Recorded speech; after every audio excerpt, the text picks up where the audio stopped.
Bites of Pi, this video will kickstart Lab 4A. File bank account 4A contains a partial definition for a class representing a bank account. Save it to your directory and study to see what methods it contains.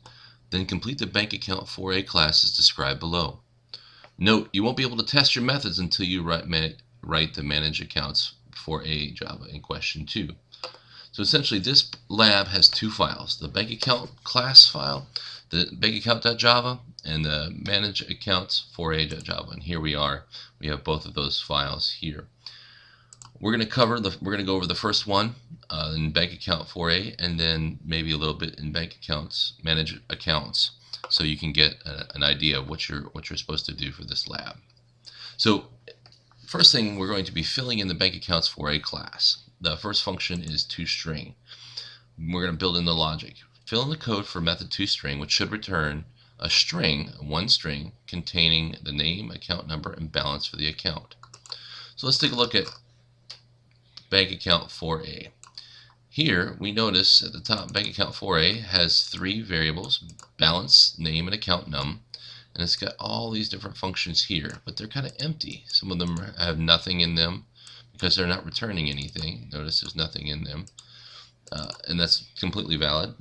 They're returning nothing. And then some of these things are returning something. They're doing a little bit of something. Some of them are returning something. In this case, we want to create a string for toString. So right now, toString returns a string, but we're returning something in an empty string.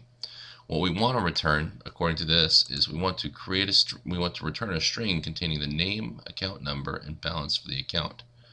So, like we saw above, the name, account, and balance, we're going to need to return this into a string. So, just so I can copy paste stuff, I'm just going to, well, actually, let's just do it right here. So here I'm going to return a string, and I want to return the name. I'll leave a place for the name, account, leave a place for the account, whoop, and then the balance, leave a place for the balance. And I'm going to use string concatenation and stick those values in here so so it's formatted nice. Now you don't have to do this specifically, but I'm going to stick name, I'm copying that and stick it right here. And then I'm going to copy and paste that into account. And it's going to be account num and then balance.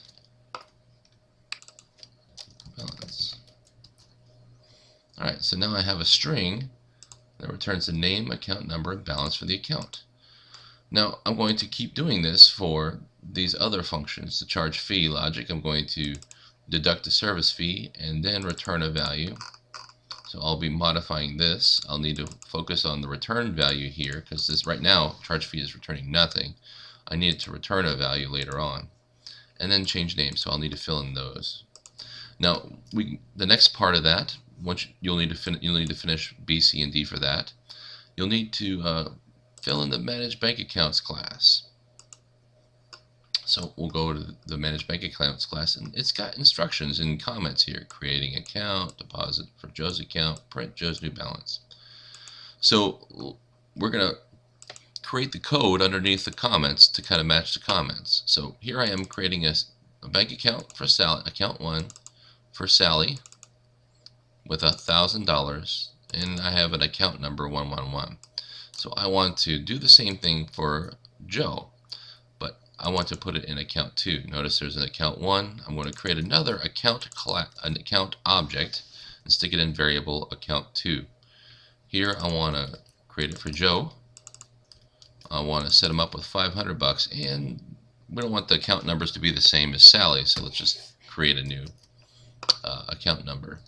Now I want to deposit $100 into Joe's account. So there's two accounts. There's Sally's account, and then I've got Joe's account. I want to modify Joe's account and dot deposit.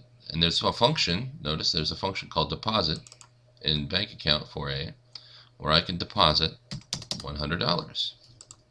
So that's what you'll be doing here, is you'll be getting either Joe's account or Sally's account and calling a function in that account to modify the account.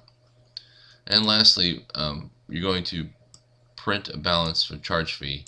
You'll need to figure that out. So we'll need kind of the to-do 3 here. We'll put that in this section where we're going to return and print out the balance. Ultimately, when I finish up, it should look something like our output here. Joe's balance equals. So I'll probably want to print a summary here. So if I wanted to print, I'll just do this one last piece. I should get this part back. So I'll want to probably do something like system.out.print line. I don't know. Let's start off with Sally's account. So Sally's account, account 1, I'm going to say, I like cutting and pasting, so just so I make it look like the output, I'm just going to copy this. Account 1 summary. And then we noticed from our previous work that we actually created a summary string right here, which does this, name, account, balance. So rather than kind of redoing all that, all I really need to do is just say, alright, plus account 1. Now that's the cool thing about Java is that if I specify an object, it's really underneath. It's really under the hood calling toString. If I'm doing string concatenation with an object and I don't specify it, it'll always use toString by default. That's a nice little you don't need to know that, but it's nice to have. So now let's run manage bank accounts. So again, manage bank accounts has no function. There's no main. It has functions, but it has no main function. So I can't just run it from this class. My runner class is this manage accounts, where it has the main. Okay, so I'll need to go to this one before I do a run. I'll run it from here, and hopefully, as it ticks through, note I'm outputting account 1 summary. So at least I have this part of it done.